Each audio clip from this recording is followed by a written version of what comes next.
তৃণমূলের party office বোধহয় আজকের পশ্চিমবঙ্গে ধর্ষণের কেন্দ্র হয়ে উঠেছে। আজকে সকালবেলাতে মেদিনীপুরে 2024 সালে আমি লোকসভা ভোটে দাঁড়িয়েছিলাম, সেই মেদিনীপুরের নারায়ণগড় বিধানসভা মকরামপুর অঞ্চলের এক বিজেপি কার্যকর্তা, আমার এক বোন, যে সক্রিয়ভাবে 2024 লোকসভার ভোটে আমার সঙ্গে কাজ করেছিল, আজকে সেই তৃণমূলের পার্টি অফিসে তাকে ডেকে নিয়ে এসে তাকে ধর্ষণ করা হয়। মুখ্যমন্ত্রী মমতা বন্দ্যোপাধ্যায়ের ছবির সামনে, হাসি হাসি মুখ ছবির সামনেই বোধহয় তাকে ধর্ষণ করা হয়েছে। আজকে 2024 লোকসভা ভোটের পর তার উপর এবং তার পরিবারের ওপর অনেক চাপ সৃষ্টি করা হয়, অনেক অত্যাচার করা হয় এবং বলা হয় যে মুচলেকা দিতে হবে যে সে আর বিজেপি করবে না। এবং আমাদের সেই স্থানীয় নেতৃত্বের সাথে কথা বলে আজকে আমাদের বোন গেছিল সেই তৃণমূলের পার্টি অফিসে মুচলেখা দিতে, এবং সেইখানে তৃণমূলের অঞ্চল সভাপতি, নোটোরিয়াস ক্রিমিনাল লক্ষ্মী সিট এবং তার সেখানকার তৃণমূলের পার্টি অফিসে উপস্থিত কিছু মানুষ তার হাত ধরে পা ধরে লক্ষ্মী সিট অঞ্চল সভাপতি তাকে ধর্ষণ করে। এখন মুখ্যমন্ত্রী, আপনি কেন্দ্রের নামে দোষ দেবেন, আমাদের বিজেপির নামে হয়তো দোষ দেবেন, বা আমার বোনটার চরিত্র নিয়ে কাটাছেড়া করবেন, তাই না? তৃণমূল পশ্চিমবঙ্গে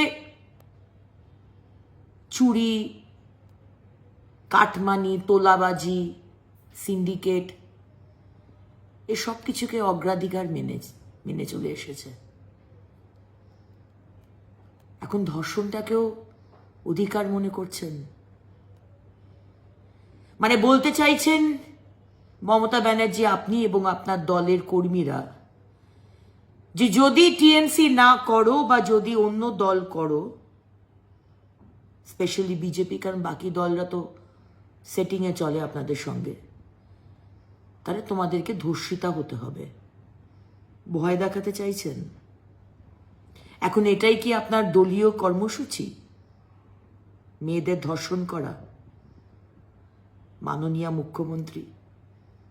তাই আগামীকাল 10 তারিখ, 10ই মার্চ দুপুর 2টোর সময় মেদিনীপুরের ডিএম অফিসের সামনে, কালেক্টর অফিসের সামনে যে 3 মাথার মোড়, সেখানে আমরা ভারতীয় জনতা পার্টির কার্যকর্তা এবং সাধারণ মানুষ আমরা আন্দোলনে বসবো।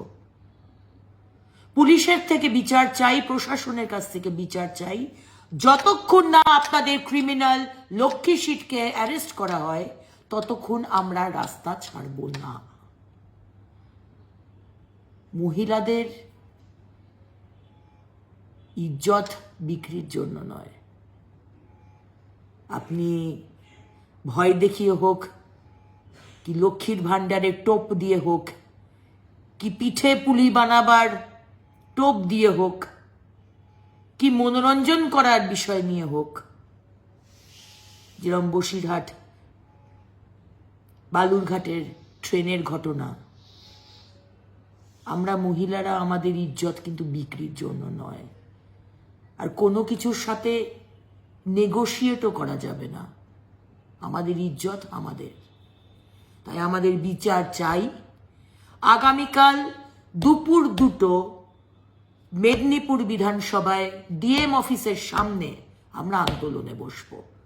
আমাদের মেয়ে, বাংলার মেয়ে যে রেগুলার ধর্ষিতা হচ্ছে, এবং এখন বাড়ির মধ্যে আপনারা ঢুকে পড়েছেন, আমাদের ইজ্জত নিয়ে ছিনিমিনি খেলছেন, এগুলো কিন্তু আমরা সহ্য করব না। তাই সমস্ত মেদিনীপুরের মানুষ, সমস্ত জেলার মানুষের কাছে আমার হাত জোর করে অনুরোধ, দুপুর 2টোর সময় যখন হাই সেকেন্ডারি পরীক্ষা শেষ হয়ে যাবে, আমাদের ছেলেমেয়েরা বাড়ি পৌঁছে যাবে, অবশ্যই ডিএম অফিসের সামনে আপনারা আসুন।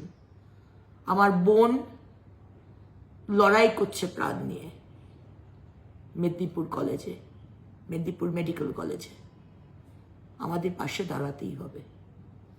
নমস্কার।